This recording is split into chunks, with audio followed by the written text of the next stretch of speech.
बीरबल की बुद्धि और समस्या को भांप लेने की कला के कारण बादशाह उन्हें खूब पसंद करते थे। इसी कारण से दूसरे लोग बीरबल से उतना ही जलते थे। इन जलने वालों में से एक अकबर का साला भी था। वो हमेशा से बीरबल को मिला हुआ खास स्थान लेना चाहता था। बादशाह जानते थे कि बीरबल जैसा कोई और नहीं हो सकता है। वो अपने साले को भी ये बात समझाने की कोशिश करते थे, लेकिन उनका साला हमेशा कहता था कि वो भी काफ़ी बुद्धिमान है। इन सब बातों के कारण एक बार बादशाह के मन में हुआ कि अब ये ऐसे नहीं मानेगा, इसे कुछ कार्य देकर ही समझाना पड़ेगा। तभी अकबर ने अपने साले से कहा कि तुम अपने दिमाग और सूझबूझ से इस कोयले की बोरी को सबसे ज़्यादा लालची सेठ दमड़ी लाल को बेच कर आओ।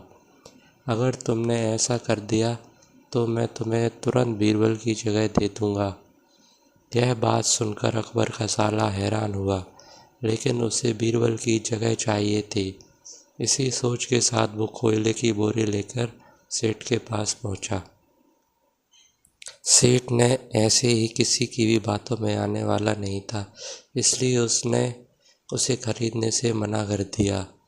अब अपना उदास चेहरा लेकर अकबर का साला महल लौट आया। उसने कहा कि मैं इसे नहीं बेच पाया। इतना सुनते ही बादशाह ने बीरबल को अपने पास बुलाया। उन्होंने अपने साले के सामने ही बीरबल से कहा कि तुम्हें सेठ दमड़ी लाल को यह कोयले की बोरी बेचनी है। बादशाह का आदेश मिलने पर बीरबल ने कहा कि आप एक बोरी बेचने के लिए कह रहे हैं? मैं उस सेठ को एक कोयले का टुकड़ा ही 10,000 में बेच सकता हूँ।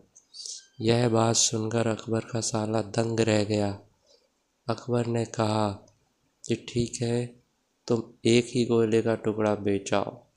बादशाह का आदेश मिलते ही एक कोयले का टुकड़ा उठाकर बीरबल वहाँ से चले गए। उन्होंने सबसे पहले एक मलमल के कपड़े का कुर्ता अपने लिए सिलवाया, फिर उसे पहनकर अपने गले में हीरे मोती की मालाएं डाली और महंगे दिखने वाले जूते भी पहन लिए। इतना सब करने के बाद बीरबल ने उस कोयले के टुकड़े सुरमा यानी काजल की तरह बारीक पीसकर एक कांच की डिब्बी में डलवा लिया। इसी वेश में वो महल के मेहमान घर में आ गए। फिर बीरबल ने एक इश्तिहार दिया कि बगदाद में एक जाने माने शेख पहुँचे हैं जो जादुई सुरमा बेचते हैं। सुरमे की खासियत में बीरबल ने लिखवाया कि इसे लगाने वाला अपने पूर्वजों को देख सकता है। यदि पूर्वजों ने कोई धन छुपा कर रखा है तो वो उसका पता भी बता देंगे। इस इश्तिहार के सामने आते ही पूरे नगर में बीरबल के शेख रूप और चमत्कारी सुरमे की ही बात होने लगी। सेठ दमड़ी लाल तक भी यह बात पहुंच गई। उसके मन में हुआ, जरूर मेरे पूर्वज ने धन गाड़ रखा होगा, मुझे तुरंत शेख से संपर्क करना चाहिए। इतना सोचकर दमड़ी लाल शेख बने बीरबल के पास पहुंचा। बीरबल ने जानबूझकर उन्हें पहचाना नहीं। सेठ ने शेख से कहा कि मुझे सुरमे की डिब्बी चाहिए। शेख ने जवाब दिया, बिल्कुल लीजिए, लेकिन एक डिब्बी की कीमत 10,000 रुपये है। सेठ काफ़ी चालाक था।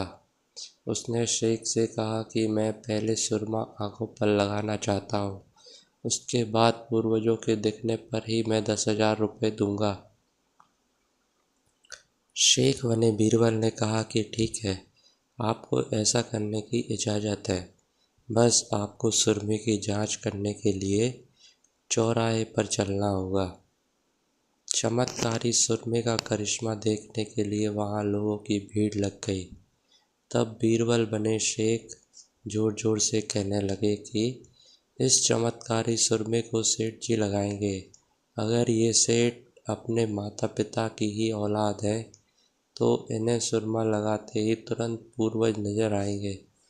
पूर्वज नहीं दिखे तो मतलब यह होगा कि वो अपने माता पिता की औलाद नहीं है। असली औलादों को ही यह सुरमा लगाने पर अपने पूर्वज नजर आते हैं।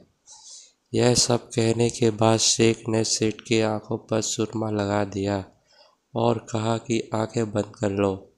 सेठ ने आंखें बंद तो की, लेकिन उन्हें कोई भी नहीं दिखा। अब सेठ के मन में हुआ कि मैंने कह तो दिया कि मुझे कोई नहीं दिखा तो भारी अपमान हो जाएगा। इज्जत को बनाए रखने के लिए सेठ ने आंख खोली और कहा कि हाँ, मुझे अपने पूर्वज दिख गए। इसके बाद गुस्से में लाल सेठ ने बीरबल के हाथ में 10,000 रुपये थमा दिए।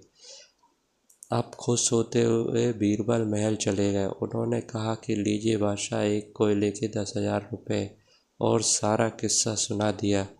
यह देखते ही बादशाह का साला मुंह बनाकर महल से चला गया। उसके बाद से ही उसने कभी भी बीरबल की जगह लेने की बात अकबर से नहीं की। कहानी से सीख: किसी से ईर्ष्या नहीं करनी चाहिए और अपनी काबिलियत को साबित करने के लिए बुद्धि का उपयोग करना ज़रूरी है।